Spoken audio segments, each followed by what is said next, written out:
السلام علیکم ورحمۃ اللہ وبرکاتہ۔ اللہم صلی وسلم علی سیدنا و مولانا محمد مبارک وسلم وعلی آل سیدنا و مولانا محمد مبارک وسلم تسلیما کثیرا کثیرا کثیرا۔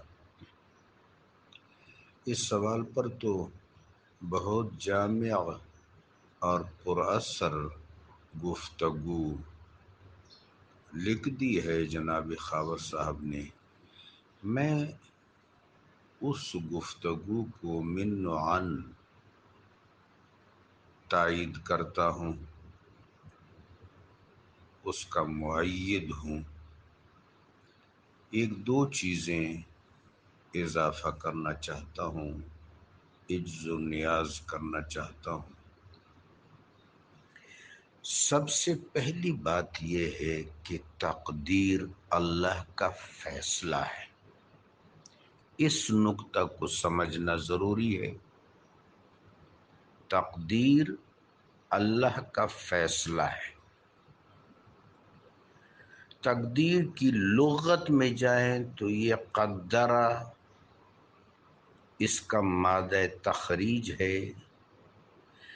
قدرہ میں اندازے کے معنی بھی ہیں، قدرہ میں حکمت کے معنی بھی ہیں، قدرہ میں کسی چیز کے تعین کے معنی بھی ہیں، قدرہ میں قدرت کے معنی بھی ہے کہ جو اندازہ کرنے والا ہے، تعین کرنے والا ہے، فیصلہ کرنے والا ہے، وہ اس کے نافذ کرنے پر بھی قادر ہے، اس کو اٹھانے پر بھی قادر ہے، اس کو جاری و ساری کرنے پر بھی قادر ہے۔ عام طور پر اردو میں ایک ترکیب استعمال ہوتی ہے، قضاء و قدر۔ تو قضاء کا مطلب بھی فیصلہ ہے۔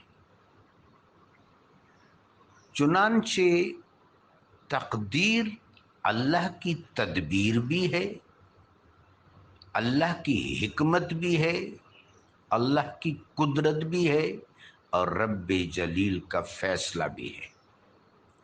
اب اللہ کا فیصلہ جل شانہ وہ کیسا ہے؟ اپنے خلائق کے ساتھ، اپنی مخلوقات کے ساتھ،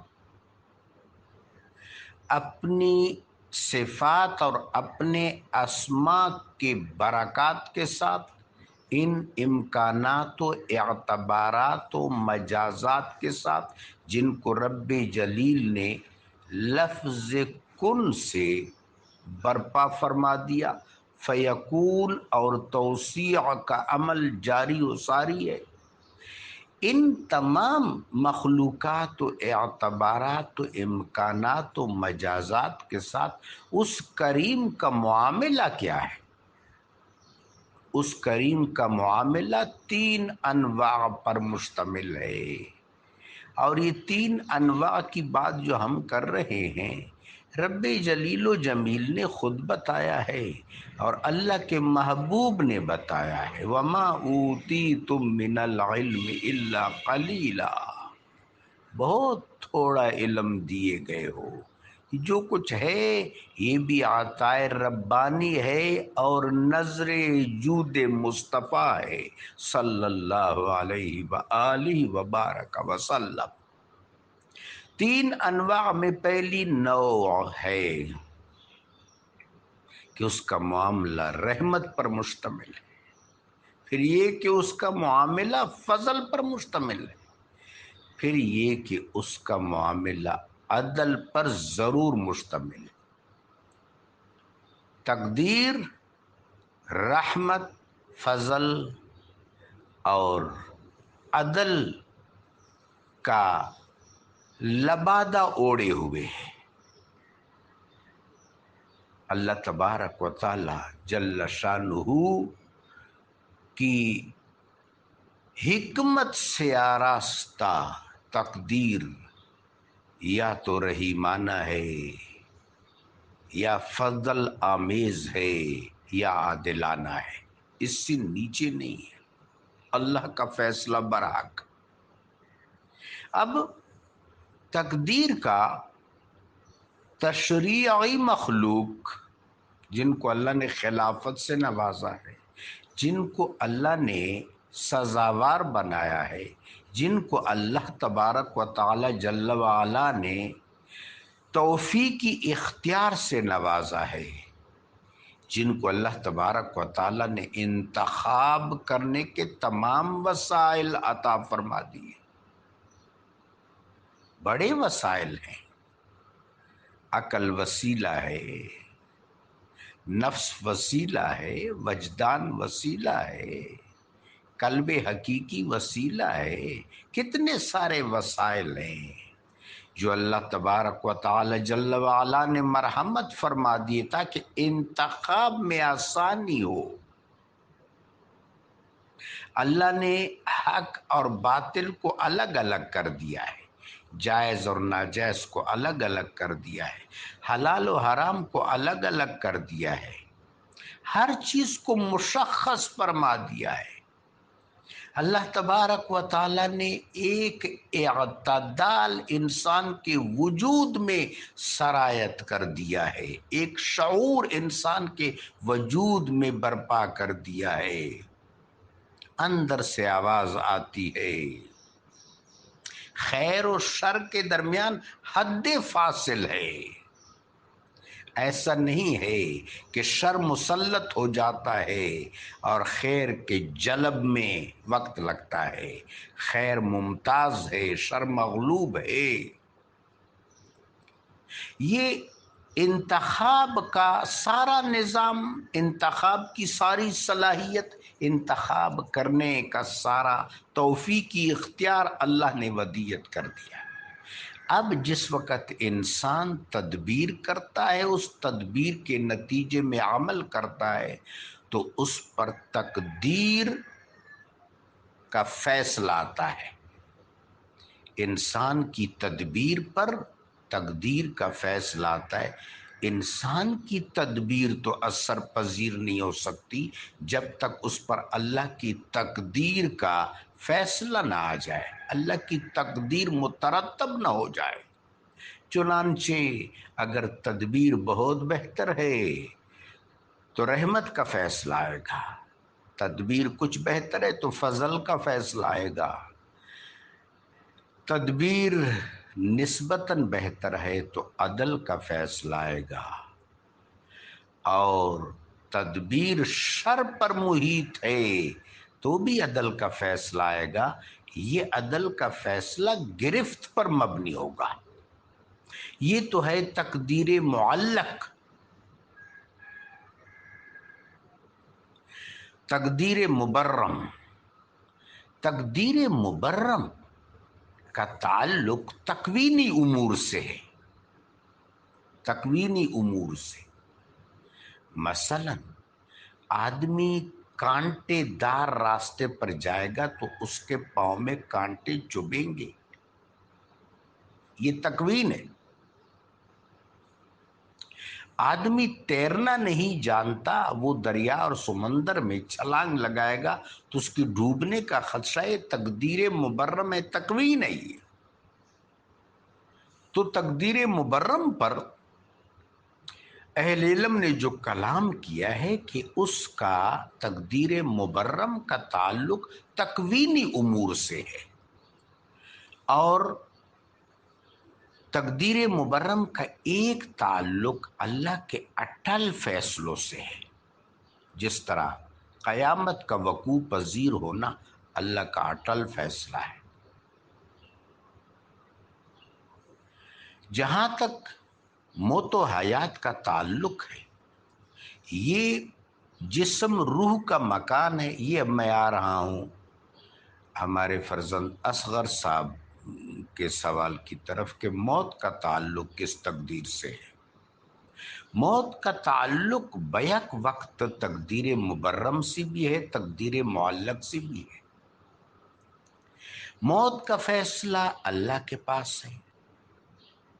یہ جو شعراء نے گفتگو کی ہے یہ ذوقی اور مشربی گفتگو ہے۔ موت کا ایک دن معین ہے، نیند کیوں رات بھر نہیں آتی۔ قرآن عظیم میں رب جلیل کا ارشاد ہے وَمَن نُعَمِّرْهُ وَنُنَكِّسْهُ فِي الْخَلْقِ، کون دراز کرتا ہے اور کون کم کرتا ہے، اللہ جانتا ہے۔ وَلِكُلِّ شَيْءٍ أَجَلٌ فَإِذَا جَاءَ أَجَلُهَا لَا يَسْتَأْخِرُونَ سَاعَةً وَلَا يَسْتَقْدِمُونَ۔ اجل پر جو اہل علم نے گفتگو کی ہے وہ اجل دو قسم کا ہے، ایک منطقی انجام ہے اور ایک حین ہے، اللہ کا تعین ہے۔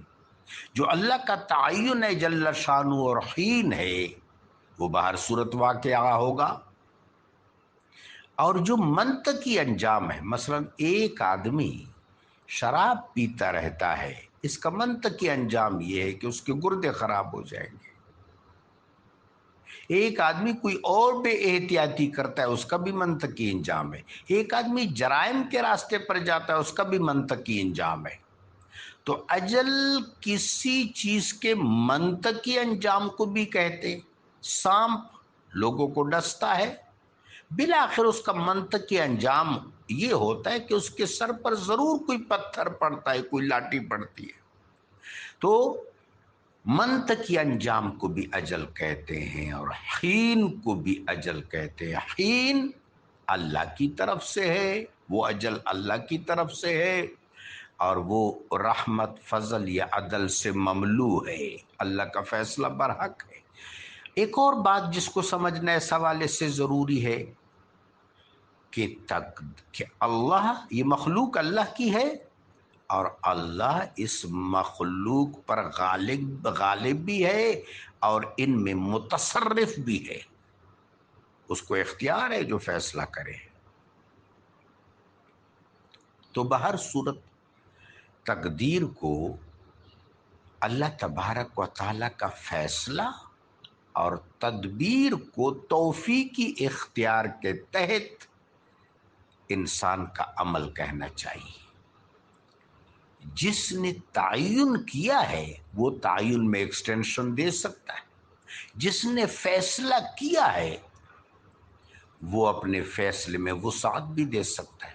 وَلَن تَجِدَ لِسُنَّةِ اللَّهِ تَبْدِيلًا وَلَن تَجِدَ لِسُنَّةِ اللَّهِ تَحْوِيلًا۔ ہم اگر قرآن کے عبارات کے موضوع کو دیکھیں تو ایک جگہ پر ہمیں ایک مینارہ نور نظر آتا ہے، سیدنا یونس علیہ الصلاۃ والتحیۃ والسلام کی قوم نینوا کے باشندے، جناب کو وحی آ گئی کہ اس قوم پر اب عذاب نازل ہوگا۔ سیدنا یونس علیہ الصلاۃ والسلام نے گزشتہ انبیاء علیہ الصلاۃ والسلام جن کے اقوام پر ان کی